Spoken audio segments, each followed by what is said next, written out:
Good morning children, welcome back to chemistry session. In previous session we have seen that what do all acids and bases have in common. In that we have discussed about H plus ions released by acids in aqueous solutions and OH minus ions are hydroxide ions furnished by bases in aqueous solution. That means hydrogen atoms are common in all acids and OH minus radicals are present in bases. This we have seen in last session. In today's session, we are going to talk about what happens when acid or bases present in water. Let us start today's session, children.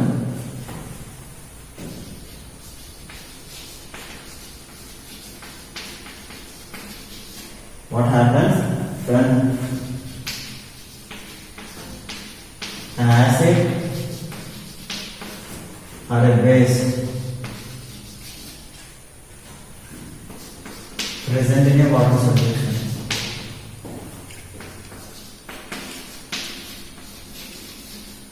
Present in a water.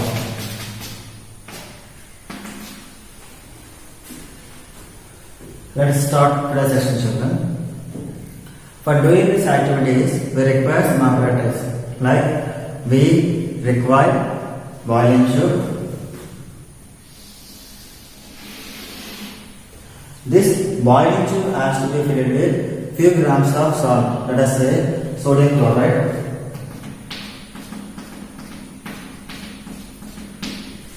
Which has few grams of sodium chloride, common salt. And with the help of dropper, slowly add concentrated sulfuric acid into the boiling tube. So with the help of dropper, we should slowly add, dropwise we have to add concentrated sulfuric acid.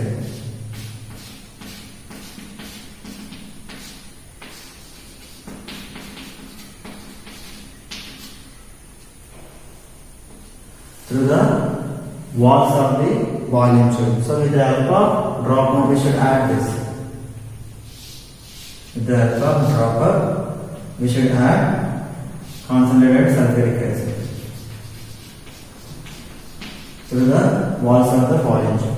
Now we should close the mouth of the boiling tube with a rubber cover. With the help of rubber cover, we should close the mouth of the boiling tube. And this rubber cover has one hole. Through the hole, we have to insert delivery tube.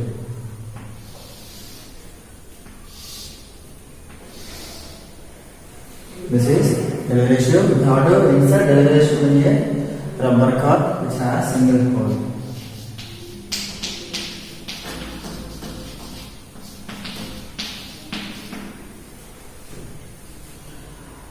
When the reaction has taken place between sodium chloride, it's a solid sodium chloride and concentrated sodium hydroxide, concentrated sulfuric acid and sodium chloride salt, you can observe fumes are present in the boiling tube. Fumes are present in the boiling tube and they can pass through these vapors or fumes pass through the delivery tube. Now, this another end of the delivery tube place here different types of litmus paper. First place dry blue litmus paper. Put dry blue litmus paper, children. If you place dry blue litmus paper, there is no change in the color of the dry blue litmus paper. Now replace dry blue litmus paper by wet blue litmus paper.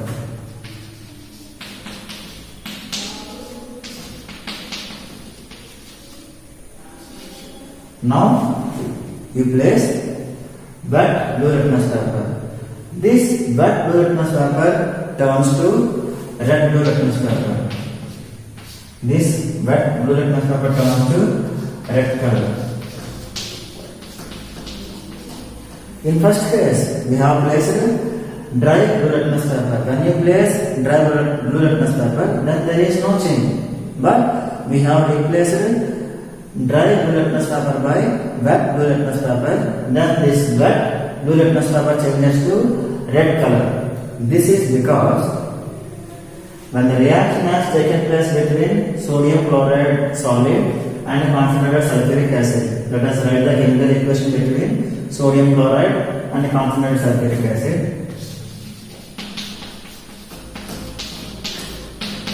Concentrated sulfuric acid and sodium chloride. Sodium chloride salt, which forms for balancing equation characterization.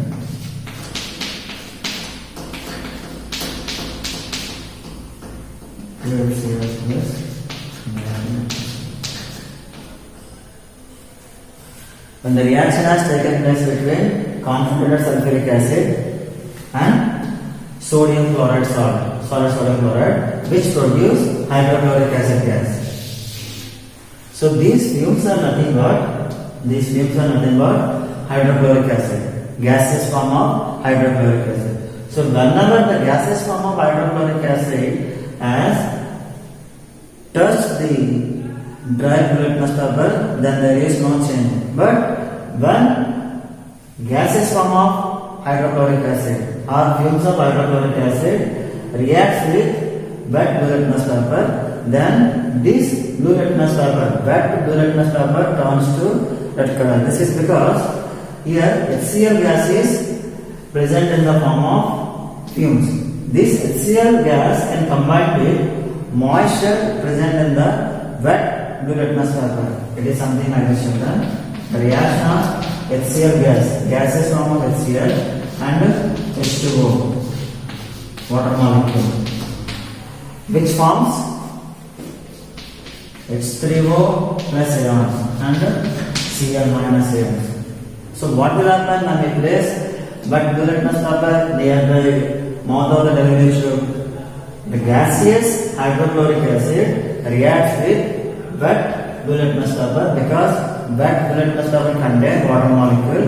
So in presence of aqueous medium, this HCl gas is ionizes to H3O plus ions and Cl minus ions. Here H3O plus ions are called hydronium ions. Hydronium ions. So here it is an acid. Hydrochloric acid is an acid. This acid produces ions only in aqueous medium. Means in presence of aqueous medium, acid can be ionized to its respective ions, hydronium ions and Cl minus ions. That is the reason why here wet blue litmus paper changes to red color. So based on this activity, we can predict that ionization of acids takes place only in presence of aqueous medium. In the presence of aqueous medium, acids produces their respective ions is called as ionization. Similarly, bases like sodium hydroxide. When sodium hydroxide in aqueous medium, sodium hydroxide produces the respective ions, that is Na plus ions and OH minus ions. Here ionization of bases takes place only in presence of aqueous medium. So in aqueous medium, base such as sodium hydroxide is ionized to Na plus and OH minus ions. Similarly, calcium hydroxide also. It's an example of base. In aqueous medium, this calcium hydroxide is changes to Ca plus 2 ions and 2 OH minus ion. So ionization of acids and bases takes place only in presence of aqueous medium. That is the reason why here there is a change observed in wet blue litmus paper. This is because ionization takes place only in presence of aqueous medium. That's why ionization of acids takes place only in presence of aqueous medium, and in presence of aqueous medium. Bases produce hydroxide ions. Here OH minus ions are called as hydroxide ions.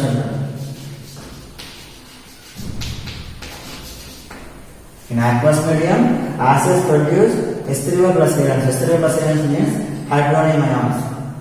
In basic medium, in aqueous solution, base produce OH minus ions. OH minus ions means those are called hydroxide ions. Here we can say that in general, in aqueous solution, acids can also produce H plus and Cl minus ions. Observe these two equations, children. HCl plus H2O gives rise to H plus and Cl minus. Here I have done H3O plus and Cl minus. Here both the equations are same, but here H plus ion doesn't possess stability for a long time. It is not a stable ion. That's why in aqueous medium or in aqueous solution, acids combine with water molecules and liberate hydronium ions, H3O plus ions, rather than that of H plus ions, because the lifetime or the stability of H plus ions is less than that of hydronium ions. That is the reason why acids produce hydronium ions in aqueous solutions and bases produce OH minus ions in aqueous solution. So, when acid and base present in the water, they produce their respective ion. This process is called ionization.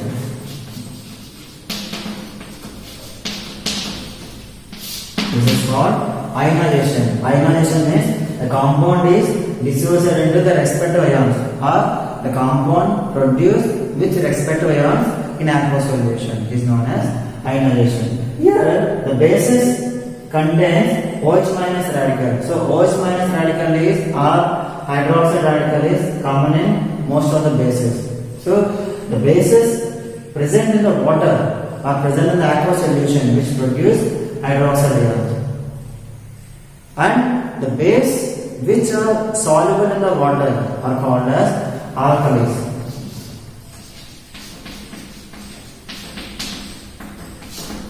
Alkalis simply nothing but soluble bases.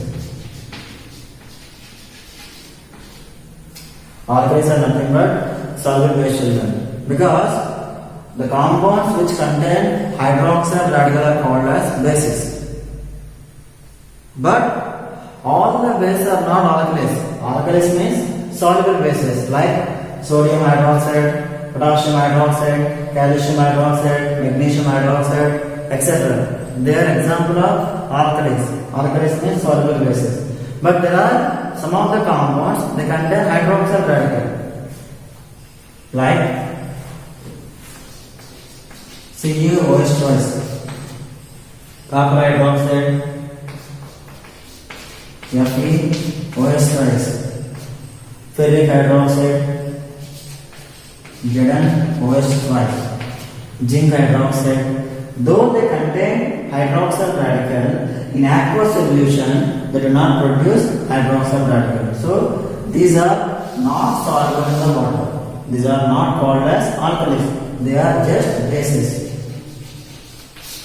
These are just bases but not alkalis, because these are not soluble bases. That means in aqueous solution they do not produce hydroxide radical. That is the reason why the compounds which contain OH minus ion or hydroxide radical are called bases. All alkalis are bases, but all bases are not alkalis, children. I am repeating, all alkalis are bases, but not all bases are alkalis. So this we notice when an acid or base is present in the water. Next,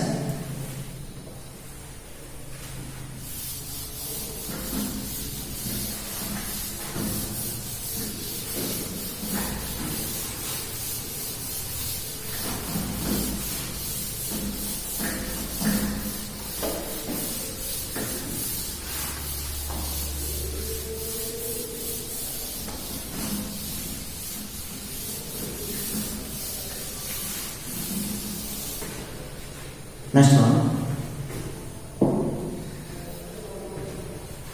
What will happen when acid and base dissolve in the water?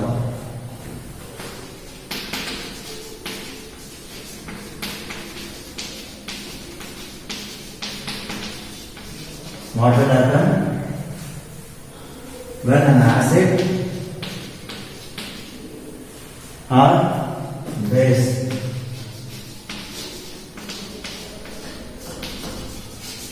dissolve in a water?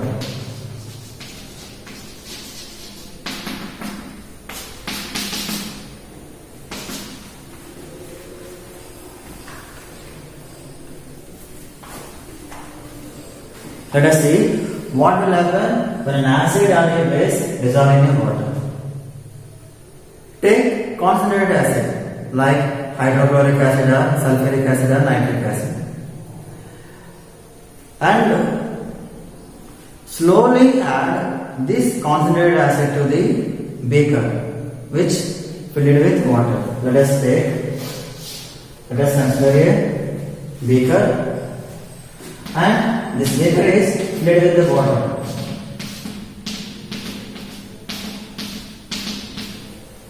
So half of the volume of the beaker is filled with water.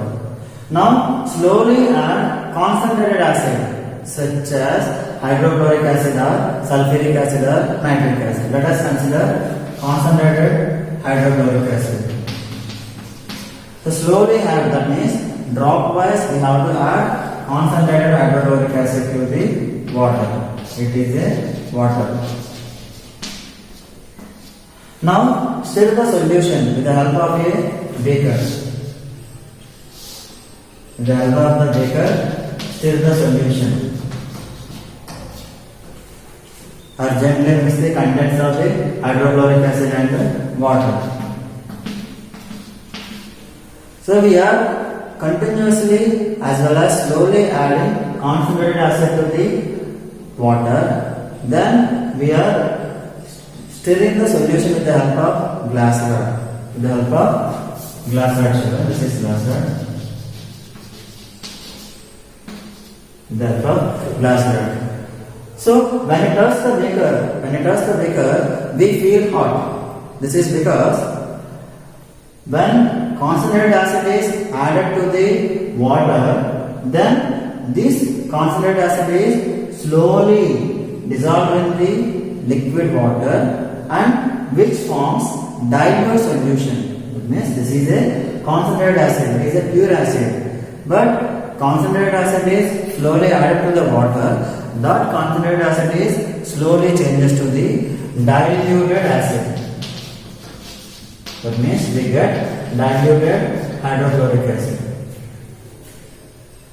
So we have to continuously stir the solution with the help of glass rod. Then we produce dilute hydrochloric acid. And when we touch the beaker, we feel hot because dilution of an acid is a exothermic reaction. Exothermic reaction means during chemical reaction, heat is evolved, heat energy liberated. So that dilution of an acid is an exothermic reaction. That's why we feel hot when we touch the beaker. And the process name is called dilution. The process name is called dilution. Dilution means addition of concentrated acids to the water which release dilute acids. This process is called dilution. This is because concentrated acid contains number of H plus ions per unit volume. More number of ions. More number of H plus ions.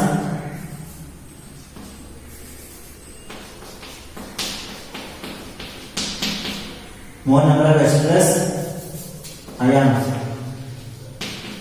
per unit volume.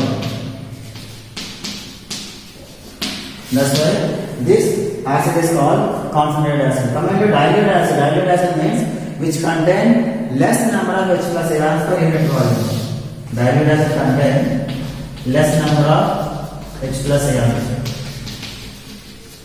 per unit volume. This is called dilute acid. That is the reason why dilution takes place. During dilution, energy gets evolved and concentrated acids are changed to the dilute acids. That's why concentrated acids are hazardous in nature. They are dangerous to use. That is the reason why we have to add concentrated acid to water, but not water to concentrated acid. Remember, note point, we have to add concentrated acid to the water, but not water to the concentrated acid. Suppose if we add water to the concentrated acid, suppose we take the boiling tube and add 10 ml of concentrated hydrochloric acid in the boiling tube. Now add water. Now add water to the concentrated hydrochloric acid. Now what will happen? This may blast. It is an example of explosion reaction. Explosion that takes place when we add water to the concentrated acid. It may be hydrochloric or sulfuric or nitric acid. That's why we should not add water to the concentrated acid. When we add water to the concentrated acid, explosion reaction may take place. That means huge amount of heat energy liberated. That is the reason why, because more number of H plus ions are present in the boiling tube. So more number of ions are present in a unit volume. In a less volume, more number of H plus ions are present. Still, we are adding water molecule. Water molecule contains H plus ions. That's why here number of ions present in the unit volume increases. That is the reason why when we add water molecules to the concentrated acids, it liberates more energy. That energy may not bear the apparatus. That's why explosion reactions may take place when we add water to the concentrated acids. So that we should not do this in the laboratory setting. Make sure that we have to add concentrated acids to the water by dropwise, not at a time children. We have to add concentrated acid to the water by dropwise by constant stirring. Then dilution takes place. Then concentration of the acid as well as bases get decreases, which produce dilute solution. Suppose if we replace concentrated hydrochloric acid by concentrated sodium hydroxide, then concentrated sodium hydroxide changes to the diluted sodium hydroxide. So concentrated sodium hydroxide contains more number of OH minus ions per unit volume. Diluted sodium hydroxide contains less number of ions per unit volume. The process name is called dilution. And when we touch the beaker, we feel hot. So that's why while dilution of an acid or base in a laboratory, make sure that we have to add concentrated acids or bases to the water, but not water to the acids. When we add water to the acids, explosion reaction takes place. That means huge amount of energy liberated. Apparatus may not bear the energy evolved. So the apparatus may break. To avoid that, we should add acid, concentrated acid or base to the water. And the process name is called dilution children. So this is today's section. In today's section, we have discussed about what will happen when acid or base present in the water and acid and base dissolve in the water. So this is today's section children. I hope you understand today's section. We will meet in next section. Thank you children.